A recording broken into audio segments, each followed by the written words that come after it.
नमस्कार, आप सुन रहे हैं धर्मवीर भारती की रचना गुनाहों का देवता भाग 16। भाग 15 में आपने सुना सुधा जो शाहजहांपुर से अब वापस आ जाती है ठीक 1 महीने बाद। हालांकि आते ही चंदर ने उसको भला बुरा कह दिया, जिससे वह नाराज हो जाती है। बाद में चंदर की माफ़ी मांगने पर वह माफ़ कर देती है। अब आगे उल्लास और रोशनी का मलय पवन फिर लौट आया था। फिर एक बार चंदर सुधा और विंती की प्राणों को विभोर कर गया था कि सुधा को महीने भर बाद ही जाना था, और सुधा भी भूल गई थी कि शाहजहांपुर से भी उसका कोई नाता है। विंती का इम्तिहान हो गया था और अक्सर चंदर और सुधा विंती के ब्याह के लिए गहने और कपड़े खरीदने जाते। जिंदगी फिर खुशी की हिलोरी पर झूलने लगी थी। विंती का ब्याह उतरते अगहन में होने वाला था। अब 2-2.5 महीने रह गए थे। सुधा और चंदर जाकर कपड़े खरीदते और लौटकर विंती को ज़बरदस्ती पहनाते और गुड़िया की तरह उसे सजाकर खूब हंसते। दोनों के बड़े बड़े हौसले थे विंती के लिए। सुधा विंती को सलवार और चुन्नी का एक सेट और गरारा और कुर्ती का एक सेट देना चाहती थी। चंदर विंती को एक हीरे की अंगूठी देना चाहता था। चंदर विंती को बहुत स्नेह करने लगा था। वह विंती के ब्याह में भी जाना चाहता था, लेकिन गांव का मामला कानी कुब्जों की बारात। शहर में सुधा विंती और चंदर को जितनी आज़ादी थी उतनी वहाँ भला क्यों कर हो सकती थी। फिर कहने वालों की जबान कोई क्या कह बैठे, यही सब सोचकर सुधा ने चंदर को मना कर दिया था। इसलिए चंदर वही विंती को जितने उपहार और आशीर्वाद देना चाहता था दे रहा था। सुधा का बचपन लौट रहा था और दिन भर उसकी शरारतों और किलकारियों से घर हिलता था। सुधा ने चंदर को इतनी ममता में डुबो लिया था कि एक क्षण वह चंदर को अपने से अलग नहीं होने देती थी। जितनी देर चंदर घर में रहता, सुधा उसे अपने दुलार से अपनी सांसों की गरमाई में समेटे रहती थी। चंदर के माथे पर हर क्षण वह जाने कितना स्नेह बिखेरती थी। एक दिन चंदर आया तो देखा विंती कहीं गई है और सुधा चुपचाप बैठी हुई बहुत से पुराने खतों को संभाल रही है। एक गंभीर उदासी का बादल घर में छाया हुआ है। चंदर आया, देखा सुधा आँख में आंसू भरे बैठी है। क्या बात है सुधा? रुखसती की चिट्ठी आ गई चंदर, परसों शंकर बाबू आ रहे हैं। चंदर के हृदय की धड़कनों पर जैसे किसी ने हथौड़े मार दिया हो। वह चुपचाप बैठ गया। अब सब खत्म हुआ चंदर, सुधा ने बड़ी ही करुण मुस्कान से कहा। अब साल भर के लिए विदा और उसके बाद जाने क्या होगा। चंदर कुछ नहीं बोला, वही लेट गया और बोला, सुधा दुखी मत हो, आखिर कैलाश इतना अच्छा है, शंकर बाबू इतने अच्छे हैं, दुख किस बात का। मैं सशक्त रहूँगा, तुम मेरे लिए मत घबराओ। सुधा एकटक चंदर की ओर देखती, फिर बोली, चंदर तुम्हारे जैसे सब क्यों नहीं होते, तुम सचमुच इस दुनिया के योग्य नहीं हो। ऐसे ही बने रहना चंदर मेरे, तुम्हारी पवित्रता ही मुझे जिंदा रख सकेगी, वरना मैं तो जिस नरक में जा रही हूँ तुम उसे नरक क्यों कहती हो, मेरी समझ में नहीं आता। तुम नहीं समझ सकते, तुम अभी बहुत दूर हो इन सब बातों से। लेकिन सुधा बड़ी देर तक चुप रही, फिर खत सब एक और खिसका दिए और बोली, चंदर उनमें सब कुछ है, वे बहुत अच्छे हैं, बहुत खुले विचार के हैं, मुझे बहुत चाहते हैं, मुझ पर कहीं कोई बंधन नहीं, लेकिन इस सारे स्वर्ग का मूल जो देकर चुकाना पड़ता है, उससे मेरी आत्मा का कड़-कड़ विद्रोह कर उठता है। और सहसा घुटनों में मुंह छुपाकर रो पड़ी। चंदर उठा और सुधा के माथे पर हाथ रख कर बोला, अच्छी रो मत सुधा, अब तो जैसा है जो भी है बर्दाश्त करना पड़ेगा।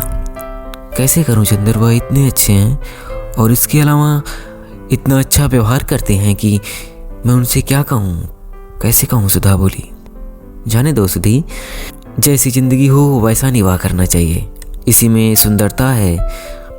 और जहाँ तक मेरा ख्याल है वैवाहिक जीवन में प्रथम चरण में ही यह नशा रहता है, फिर किसको यह सोचता है। आओ चलो चाय पिए, उठो। पागलपन नहीं करते, परसों चली जाओगी, रुलाकर नहीं जाना होता, उठो। चंद्र ने अपने मन की जुगुप्सा पीकर ऊपर से बहुत स्नेह से कहा। सुधा उठी और चाय ले आई। चंद्र ने अपने हाथ से एक कप में चाय बनाई और सुधा को पिलाकर उसी में पीने लगा। चाय पीते पीते सुधा बोली, चंद्र तुम ब्याह मत करना, तुम इसके लिए नहीं बने हो। चंद्र सुधा को हंसाना चाहता था। चल स्वार्थी कहेंगी, क्यों ना करूँ ब्याह, जरूर करूँगा, और जनाब 2-2 करूँगा। अपने आप तो कर लिया और मुझे उपदेश दे रही हैं। सुधा हंस पड़ी। चंद्र ने कहा, बस ऐसे ही हंसती रहना हमारी याद करके, और अगर रोई तो समझ लो हम उसी तरह फिर अशांत हो उठेंगे जैसे अभी तक थे। फिर प्याला सुधा के होठों से लगा कर बोला, अच्छा सुधी, कभी तुम सुनो कि उतना पवित्र नहीं रहा जितना कि हूँ। तुम क्या करोगी? कभी मेरा व्यक्तित्व अगर बिगड़ गया तब क्या होगा? होगा क्या? मैं रोकने वाली कौन होती हूँ? मैं खुद ही क्या रोक पाई अपने को? लेकिन चंद्र तुम ऐसे ही रहना, तुम्हें मेरे प्राणों की सौगंध है, तुम अपने को बिगाड़ना मत। चंद्र हंसा, नहीं सुधा, तुम्हारा प्यार मेरी ताकत है, मैं कभी नहीं गिर सकता जब तक तुम मेरी आत्मा में गुथी हुई हो। तीसरे दिन शंकर बाबू आए और सुधा चंद्र के पैरों की धूल माथे पर लगाकर चली गई। इस बार वह रोई नहीं, शांत थी, जैसे वधस्थल पर जाता हुआ बेबस अपराधी। जब तक आसमान में बादल रहते हैं तब तक झील में बादलों की छां रहती है। बादलों के खुल जाने के बाद कोई भी झील उनकी छां को सुरक्षित नहीं रख पाता। जब तक सुधा थी, चंद्र की जिंदगी का फिर एक बार उल्लास और उसकी ताकत लौट आई थी। सुधा के जाते ही वह फिर सब कुछ खो बैठा। उसके मन में कोई अस्थायित्व नहीं रहा। लगता था जैसे वह जलागार है जो बहुत गहरा है, लेकिन जिसमें हर चाँद, सूरज, सितारे और बादल की छां पड़ती है, और उसके चले जाने के बाद फिर वह उसका प्रतिबिंब धो डालता है और बदल कर फिर वैसा ही हो जाता है। किसी भी चीज़ पानी को रंग नहीं पाती, उसे छू नहीं पाती। हाँ, लहरों में उनकी छाया का रूप विकृत हो जाता है। चंद्र को चारों ओर की दुनिया सहज गुजरती हुई बादलों का निस्सार तमाशा सी लग रही थी। कॉलेज की चहल पहल, ढलती हुई बरसात का पानी, थीसिस और डिग्री, बर्टी का पागलपन और पम्मी की खत, ये सभी उसके सामने आते और सपनों की तरह गुजर जाते हैं। कोई चीज़ उसके हृदय को छू ना पाती। ऐसा लगता था कि चंद्र एक खोखला व्यक्ति है जिसमें सिर्फ एक सापेक्ष अंतःकरण मात्र है, कोई निरपेक्ष आत्मा नहीं है, और हृदय भी जैसे समाप्त हो गया था। एक जलहीन हल्के बादल की तरह वह हवा के हर झोंके पर तैर रहा था, लेकिन टिकता कभी भी नहीं था। उसकी भावनाएं, उसका मन, उसकी आत्मा, उसके प्राण, सब कुछ सो गया था और वह जैसे नींद में चल फिर रहा था, नींद में सब कुछ कर रहा था। जाने के 8-9 रोज बाद सुधा का खत आया। मेरे भाग्य, मैं इस बार तुम्हें जिस तरह छोड़ आई हूँ उससे मुझे पल भर को चैन नहीं मिलता। अपने को तो बेच चुकी, अपने मन के मोती को कीचड़ में फेंक चुकी, लेकिन तुम्हारी रोशनी को ही देखकर कुछ संतोष है। मेरे दीपक, तुम बुझना मत, तुम्हें मेरे स्नेह की लाज है। मेरी जिंदगी का एक नर्क मेरे अंगों में बेदना शुरू हो गया है। तुम कहते हो कि जैसे हो निभाह करना चाहिए। तुम कहते हो कि अगर मैंने उनसे निभाह नहीं किया तो यह तुम्हारे प्यार का अपमान होगा। ठीक है, मैं अपने लिए नहीं, तुम्हारे लिए निभाह करूँगी, लेकिन मैं कैसे संभालूँ अपने को? दिल और दिमाग बेबस हो रहे हैं। नफरत से मेरा खून उबल जा रहा है। कभी कभी जब तुम्हारी सूरत सामने होती है तो जैसे अपना सब सुख दुख भूल जाती हूँ, लेकिन अब तो जिंदगी का तूफान जाने कितना तेज होता जा रहा है। कि लगता है तुम्हें भी मुझसे खींच कर अलग कर देगा। लेकिन तुम्हें अपने देवत्व की कसम है, तुम मुझे अपने हृदय से दूर न करना। तुम नहीं जानते कि तुम्हारी याद के सहारे मैं यह नर्क झेलने में समर्थ हूँ। तुम मुझे कहीं छुपा लो, मैं क्या करूँ? मेरा अंग अंग मुझ पर व्यंग कर रहा है। आंखों की नींद खत्म है, पाँवों में इतना दर्द है कि कुछ कह नहीं सकती। उठते बैठते चक्कर आने लगा है, कभी कभी बदन कांपने लगता है। आज वो बरेली गए हैं तो लगता है मैं आदमी हूँ, तभी तुम्हें लिख भी रही हूँ। तुम दुखी मत होना। चाहती थी कि तुम्हें न लिखूं, लेकिन बिना लिखे मन नहीं मानता। मेरे अपने तुमने तो वही सोचकर यहाँ भेजा था कि इससे अच्छा लड़का नहीं मिलेगा, लेकिन कौन जानता था कि फूल में कीड़े भी होंगे। अच्छा, अब माँ जी नीचे बुला रही हैं, चलती हूँ। देखो, अपने किसी खत में इन सब बातों का जिक्र मत करना और इसे फाड़ कर फेंक देना। तुम्हारी अभागिन सुधी। चंदर को खत मिला तो एक बार जैसे उसकी मूर्छा टूट गई। उसने खत लिया और विनती को बुलाया। विनती हाथ में साग और डरिया ले आई और पास बैठ गई। चंदर ने वह खत विनती को दिया। विनती ने पढ़ा और चंदर को वापस दे दिया और चुपचाप तरकारी काटने लगी। वह उठा और चुपचाप अपने कमरे में चला गया। थोड़ी देर बाद विनती चाय लेकर आई और चाय रखकर बोली, आप दीदी को खत कब लिख रहे हैं? मैं नहीं लिखूंगा, चंदर बोला। क्यों? क्या लिखूं विनती? कुछ समझ नहीं आता, कुछ जलाकर चंदर ने कहा। विनती चुपचाप बैठ गई। थोड़ी देर बाद चंदर बड़े मुलायम सुर में बोला, विनती, एक दिन तुमने कहा था कि मैं देवता हूँ, तुम्हें मुझ पर गर्व है। आज भी तुम्हें मुझ पर गर्व है? पहले से ज्यादा, विनती बोली। अच्छा, ताजुब है, चंदर बोला। अगर तुम जानती कि आजकल कभी कभी मैं क्या सोचता हूँ तो तुम्हें ताजुब होता। तुम जानती तो सुधा के इस खत से मुझे जरा सा भी दुख नहीं हुआ, सिर्फ झल्लाहट सी हुई है। मैं सोच रहा था कि क्यों सुधा इतना स्वाग भरती है, दुख और अंतर्द्वंद का। किसी लड़की को यह सब पसंद नहीं। किसी लड़की के प्यार में शरीर का अंश नहीं होता। लाख प्रतिभाशाली लड़कियां हो, लेकिन अगर वे किसी को प्यार करेगी तो सिर्फ अपनी प्रतिभा नहीं देगी, अपना शरीर ही देगी। और यदि अस्वीकार कर लिया जाए तो शायद प्रतिहिंसा से तड़प भी उठेगी। अब तो मुझे ऐसा लगने लगा है कि सेक्स ही प्यार है, प्यार का मुख्य अंश है।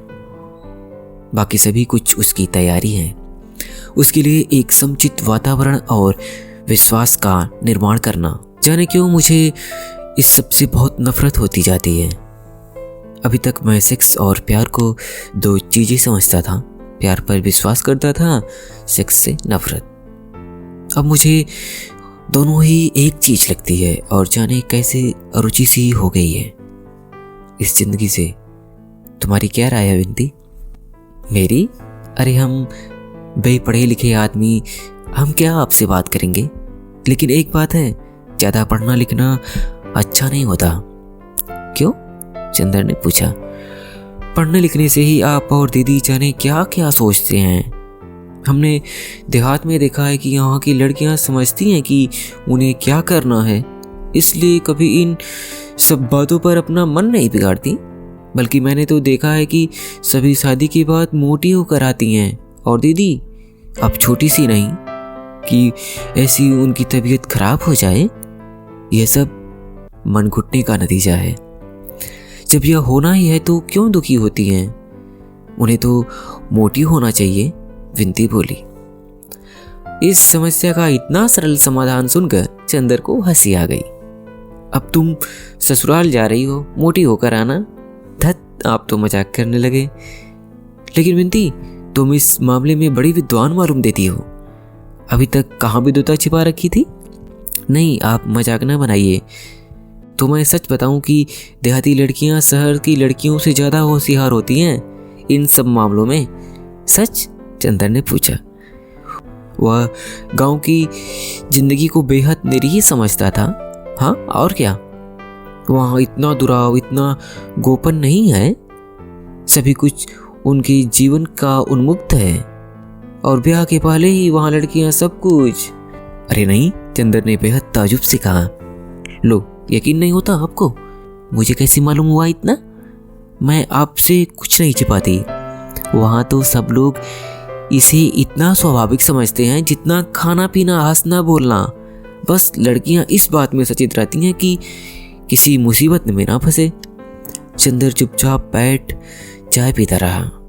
आज तक वह जिंदगी को कितना पवित्र मानता रहा था, लेकिन जिंदगी कुछ और थी।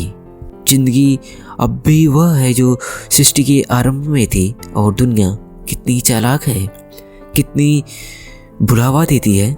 अंदर से मन में जहर छिपाकर भी होठों पर कैसी अमृतमयी मुस्कान झलकाती रहती है। यह विंती जो इतनी शांत, संयत और भोली लगती थी, इसमें भी सभी गुण भरे हैं। इस दुनिया में चंदर ने जिंदगी को परखने में जितना बड़ा धोखा खाया है, जिंदगी यह है मानसलता और प्यास, और उसके साथ साथ अपने को छिपाने की कला। वह बैठा बैठा सोचता रहा। सहसा उसने पूछा, विंती, तुम भी देहात में रही हो, और सुधा भी? तुम लोगों की जिंदगी में वह सब कभी आया? विंती क्षण भर चुप रही, फिर बोली, क्यों? क्या नफरत करोगे सुनकर? नहीं, विंती, जितनी नफरत और अरुचि दिल में आ गई है, उससे ज़्यादा आ सकती है भला। बताना चाहो तो बता दो। अब मैं जिंदगी को समझना चाहता हूँ, वास्तविकता के स्तर पर। चंदर ने गंभीरता से पूछा।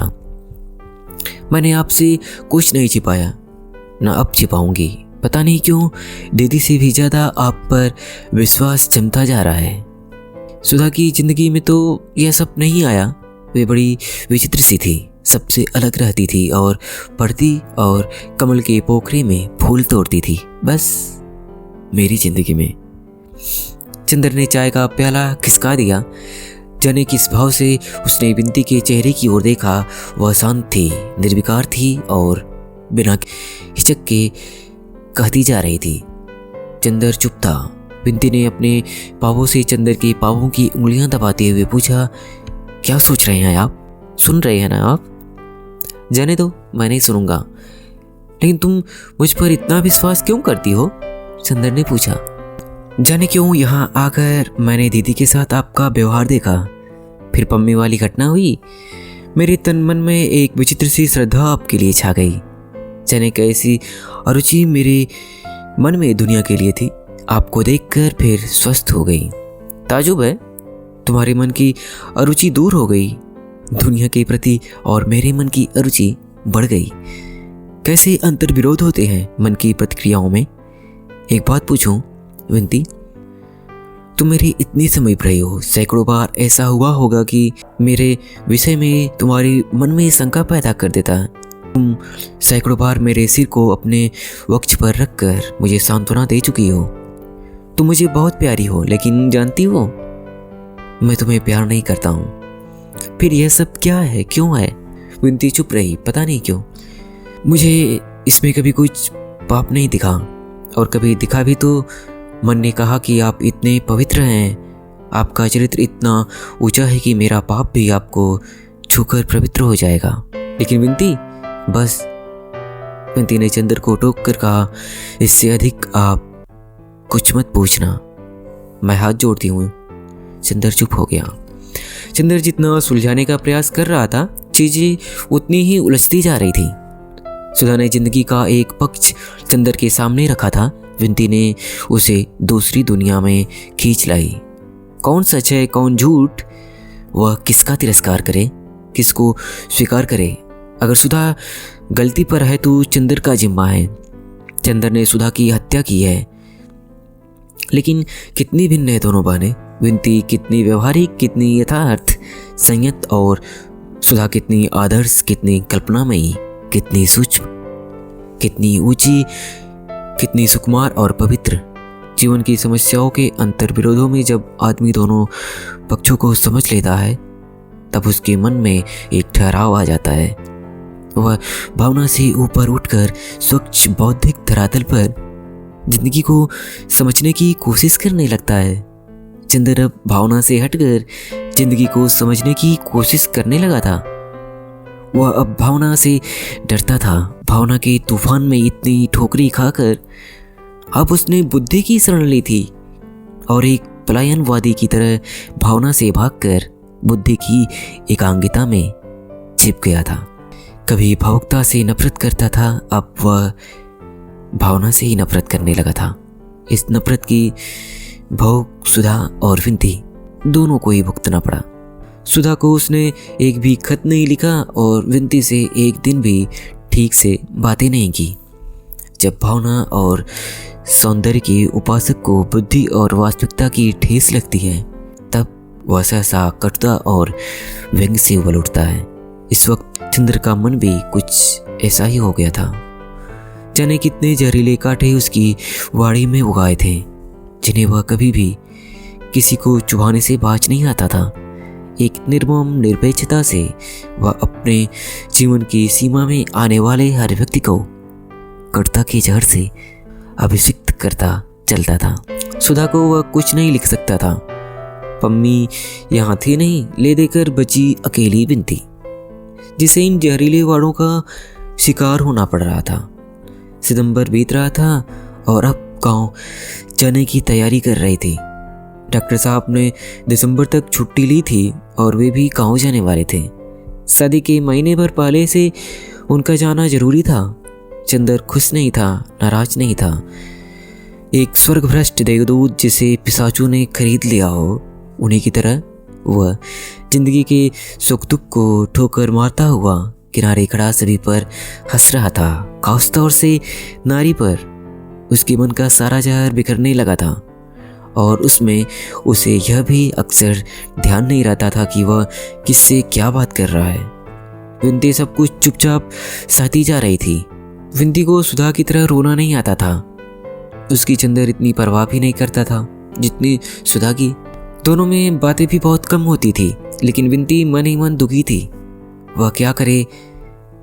एक दिन उसने चंदर के पैर पकड़कर बहुत अनुनय से कहा, आपको यह क्या होता जा रहा है? अगर आप ऐसे ही करेंगे तो दीदी को लिख देंगे।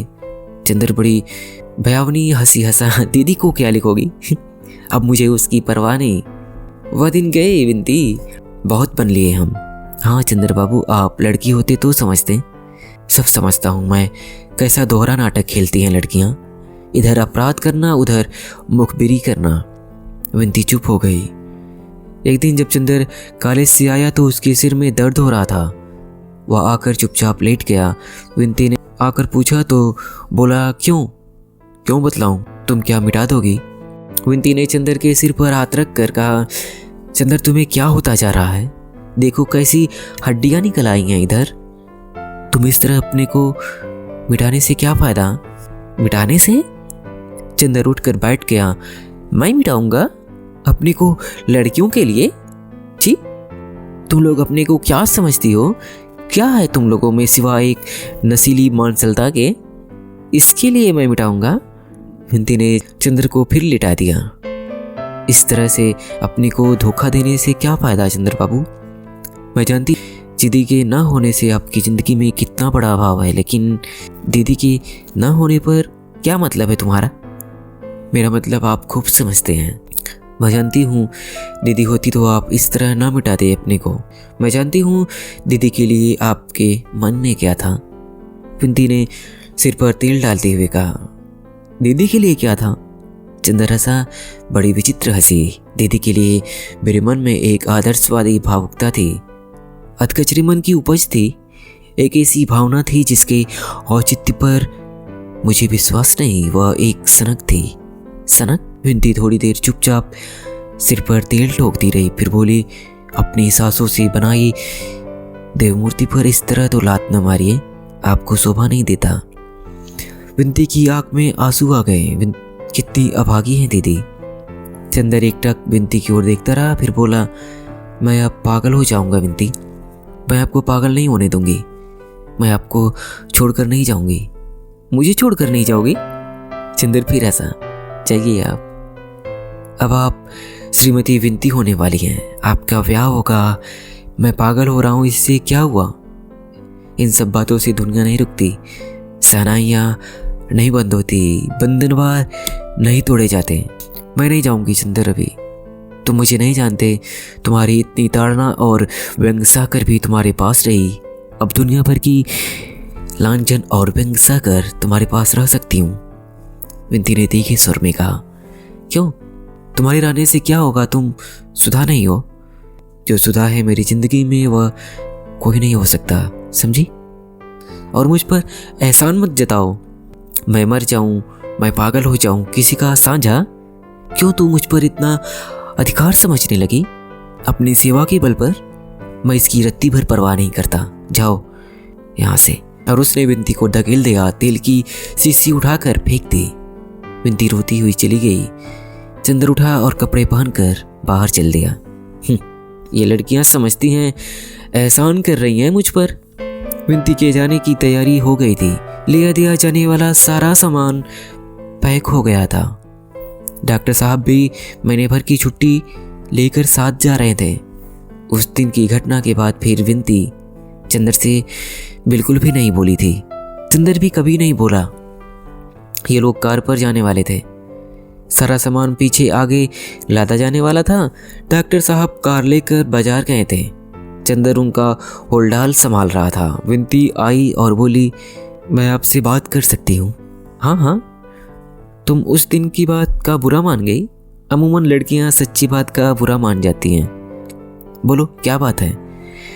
चंदर ने इस तरह कहा जैसे कुछ हुआ ही ना हो। विंती की आंख में आंसू थे। चंदर, आज मैं जा रही हूँ। हाँ, यह मालूम है, उसी का इंतजाम कर रहा हूँ। पता नहीं मैंने क्या अपराध किया, चंदर की तुम्हारा स्नेह खो बैठी। ऐसा ही था तो चंदर, आते ही इतना स्नेह तुमने दिया ही क्यों था? मैं तुमसे कभी भी दीदी का स्थान नहीं मांग रही थी। तुमने मुझे गलत क्यों समझा? नहीं विंती, मैं अब स्नेह इत्यादि पसंद नहीं करता हूँ। पूर्ण परिपक्व मनुष्य हूँ और ये सब भावना अब अच्छी नहीं लगती मुझे। स्नेह वगैरह की दुनिया अब मुझे बड़ी उतली लगती है। तभी चंदर, इतने दिन मैंने रोते रोते बिताए, तुमने एक बार पूछा भी नहीं। जिंदगी में सिवा दीदी और तुम्हारे कौन था? तुमने मेरे आंसुओं की परवाह नहीं की। तुम्हें कसूर नहीं देती, कसूर मेरा ही होगा चंदर। नहीं, कसूर की बात नहीं विंती। औरतों के रोने की कहाँ तक परवाह की जाए? वे कुत्ते बिल्ली तक के लिए उतने ही दुखी से रोती हैं। खैर चंदर, ईश्वर करे तुम जीवन भर इतने मजबूत रहो। और मैंने अगर कभी तुम्हारे लिए कुछ किया, वैसे किया भी क्या, लेकिन अगर कभी कुछ किया तो सिर्फ इसलिए कि मेरे मन की जाने कितनी ममता तुमने जीत ली। या मैं हमेशा इस बात के लिए पागल रहती थी कि तुम्हें जरा सी भी ठेस न पहुँचे। मैं क्या कर डालूं तुम्हारे लिए? तुम्हारे व्यक्तित्व ने मुझे जादू में बांध लिया था। तुम मुझसे कुछ भी करने के लिए कहते तो मैं हिचक नहीं सकती थी, लेकिन खैर तुम्हें मेरी ज़रूरत नहीं थी। तुम पर भार हो उठती थी। मैंने अपने को खींच लिया। अब कभी तुम्हारे जीवन में आने का साहस नहीं करूँगी। ये भी कैसे कहूँ, कभी तुम्हें ज़रूरत पड़ेगी। मैं जानती हूँ कि तुम्हारे तूफानी व्यक्तित्व के सामने मैं बहुत तुच्छ हूँ, तिनके से भी तुच्छ। लेकिन आज जा रही हूँ, अब कभी यहाँ आने का साहस न करूँगी। लेकिन क्या चलते वक्त आशीर्वाद भी ना दोगे? कुछ आगे का रास्ता ना बताओगे? विंती ने झुककर चंदर के पैर पकड़ लिए और सिसक कर रोने लगी। चंदर ने विंती को उठाया और पास की कुर्सी पर बिठा दिया और सिर पर हाथ रखकर बोला, आशीर्वाद देवताओं से मांगा जाता है। मैं अब प्रेत हो चुका हूँ विंती। बस आज यहीं तक, शेष नेक्स्ट पार्ट में। आपको हमारी स्टोरी टेलिंग अगर पसंद आए तो एक लाइक जरूर करिएगा। थैंक्स।